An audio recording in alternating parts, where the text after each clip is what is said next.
온타리오주에서 코로나19에 걸려 병원에 입원하는 환자 수가 다시 증가하고 있습니다. 온주 보건당국이 발표한 바에 따르면 지난주 병원 입원 환자 수는 전주 1,265명에서 1,465명으로 증가했습니다. 7월 28일 1,492명을 기록한 뒤 연속 감소했는데 8월 4일 이후 두 달 만에 다시 최다를 기록했습니다. 온주 장기요양원의 집단 감염도 증가하고 있습니다. 현재 온주 장기요양원 140여 곳에서 집단 감염이 발생하면서 거주민 1,000여 명과 직원 480여 명이 감염됐습니다. 지난해 동기간 14곳, 2020년 51곳보다 급증했습니다. 백신 접종 덕분에 다행히 위중증이나 사망자는 이전만큼 크게 증가하지는 않고 있지만 그럼에도 매일 11명에서 20명이 요양원에서 나오고 있습니다. 또한 증상이 경미하다 하더라도 격리되다 보니 방에서 오도 가도 못하는 불편한 감금 생활이 지속되면서 건강이 악화될 수 있다고 전문가들은 우려했습니다. 스카브로에 있는 익스텐드 케어 요양원에선 거주민 46명이 집단 감염됐습니다. 때문에 이곳은 추수감사절 연휴에도 대면 방문 없이 다시 유리창 방문으로 변경됐습니다. 이에 전문가들은 코로나와 3년째인데 여전히 요양원 피해가 크다는 건 문제라며 장기 요양원의 집단 감염 사태를 해결해야 한다고 온주 정부에 촉구했습니다. 온주는 신규 확진자 수도 4주 연속 증가하고 있습니다. 지난주 PCR 검사에서 확인된 신규 확진자 수는 8,600여 명이며 50여 명이 추가 사망했습니다. 양성률 또한 일주일 전 12.42%에서 13.57%로 증가했습니다. 온주 하수 검사에서도 주 전역에서 확진 비율이 점진적으로 증가하고 있습니다. 정부와 전문가들이 백신 접종을 독려하고 있지만 갈수록 백신 접종률은 크게 오르지 않고 있습니다. 때문에 전문가들은 코로나와 함께 독감이 동시에 발생하면서 의료 시스템에 한계가 올 것이라고 경고하고 있습니다. 한편 10월 7일 정부 발표에 따르면 지금까지 코로나로 인한 온주의 사망자 수는 총 14,427명입니다.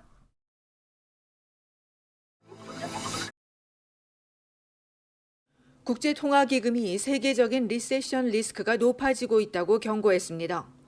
세계 경제 전망 보고서에서 기금은 캐나다의 내년 성장률 전망치를 낮췄습니다.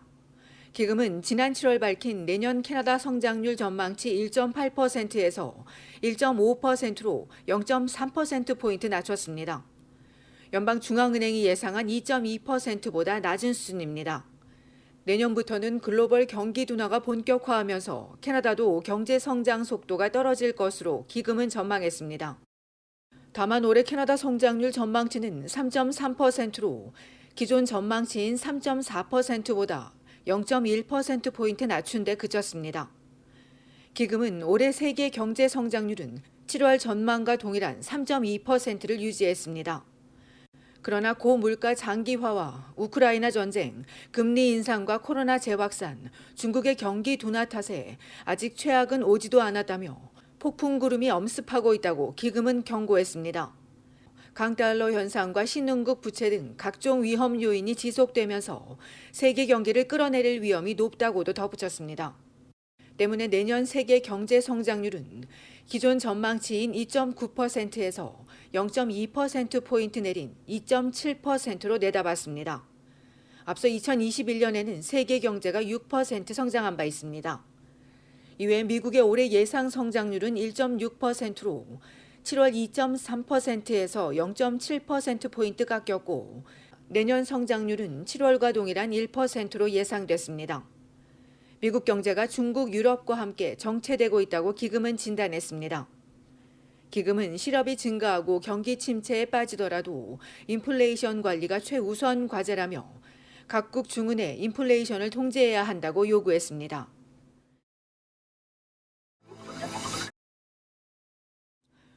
추수감사절 연휴 기간 동안 온타리오주에서 사건 사고가 잇따랐습니다.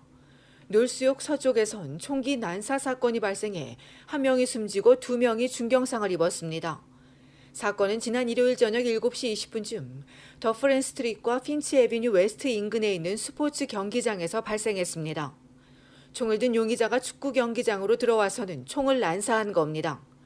현장에 있던 3명이 총상을 입고 병원으로 이송됐는데 이 가운데 우드브리지에 거주하는 49세 남성이 사투를 벌이다 월요일 오전에 숨졌습니다.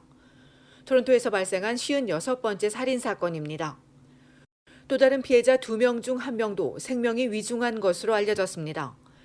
경찰은 범인이 피해자를 향해 총을 쐈는지, 단독 범행인지, 범행 동기는 무엇인지 등 당시 현장 상황을 조사하고 있다며 짙은색 상하의를 입고 마스크를 쓴 총격범을 추적하고 있다고 밝혔습니다. 또 현장 주변의 폐쇄회로 등을 조사하고 있다며 당시 현장에 있던 사람들과 동영상 등을 제보해 줄 것을 부탁했습니다. 이보다 앞서 토요일에는 해밀턴의 마일스 로드에서 30대 아빠와 함께 ATV를 즐기던 8살과 6살 남매가 연못에 빠져 숨지는 안타까운 사고가 발생했습니다. 연못에 떠있는 오리를 더 가까이 보고 싶다는 자녀들 요구에 얕은 줄 알고 앞바퀴가 물에 잠기도록 들어갔는데 더 깊이 가라앉은 겁니다.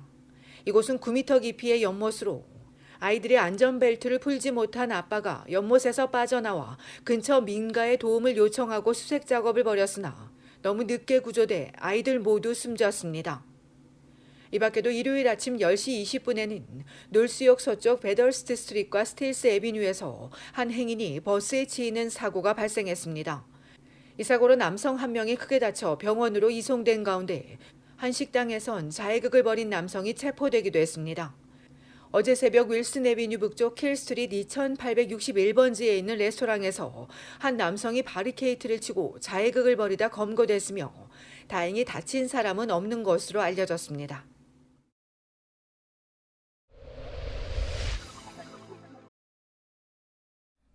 연방식품안전청이 리스테라균에 오염됐을 가능성이 있는 치즈 제품을 리콜했습니다.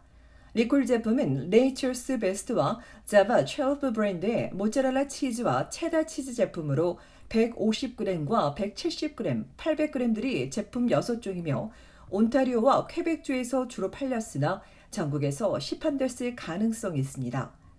당국은 리콜 제품을 구매한 소비자는 즉시 섭취를 중단하고 구매처에 반품하거나 버릴 것을 당부했습니다.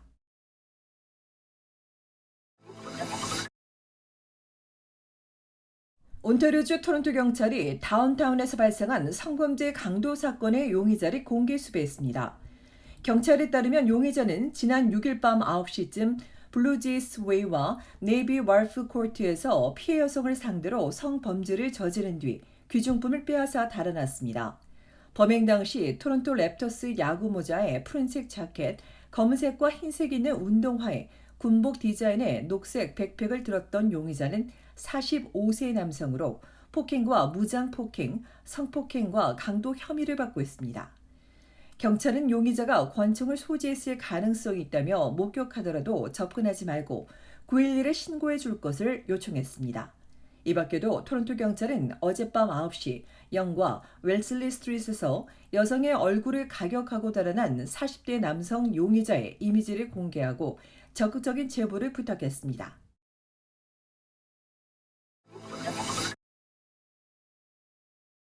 브리티시 콜롬비아주 밴쿠버에서 다리를 건너던 중 쇳덩이가 날아들어 운전석 유리창을 관통하는 아찔한 사고가 발생했습니다. 경찰에 따르면 지난주 금요일 낮 2시쯤 아이런 워커스 메모리얼 브릿지 남부 방면으로 달리던 차량의 앞 유리창으로 L자형 쇳덩이가 떨어졌습니다. 차량을 덮친 쇳덩이는 운전석을 불과 몇 센티미터 차이로 지나쳐 박히면서 천만다행히 여성 운전자는 유리에 베인 상처와 타박상에 그쳤고 뒷좌석에 타고 있던 여성의 아들은 무사할 수 있었습니다. 경찰은 맞은편에서 지나던 운송 트럭에서 떨어진 쇳덩이가 다리 가판에 맞고 중앙 분리대를 넘어 마주오던 피해 여성의 앞 유리창에 박힌 것으로 보고 해당 운전자에게 연락을 당부했습니다. 한편 사고 후 소방대원과 경찰이 현장에 출동했지만 앰뷸런스가 현장에 출동하려다 더 응급한 곳으로 되돌아갔고 두 번째 앰뷸런스는 교통 혼잡에 현장에 도착하지 못해 논란이 일고 있습니다.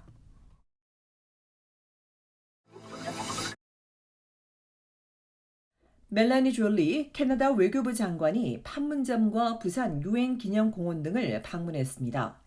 판문점에서 남북 사이 거진 군사 분계선을 자유와 억압, 번영과 고난을 나누는 경계선이라고 규정한 졸리 장관은 판문점은 평화의 상징인 동시에 또한 그 평화가 얼마나 취약할 수 있는지 보여주는 상징이라고 전하고 북한의 무모한 미사일 발사를 강력히 규탄한다고 덧붙였습니다. 이어 부산 유엔기념공원을 방문한 졸리 장관은 캐나다 묘역을 참배하고 북한의 유엔 제재 위반 여부를 감시하는 캐나다 군함의 승선에 승조원들에게 식사를 제공하고 대화를 나눴습니다. 현지 시간으로 12일 일본에서 캐나다, 일본 외교장과 회담을 진행하는 졸리 장관은 13일 다시 한국을 찾아 14일 서울에서 박진 외교부 장관과 회담을 가질 예정입니다.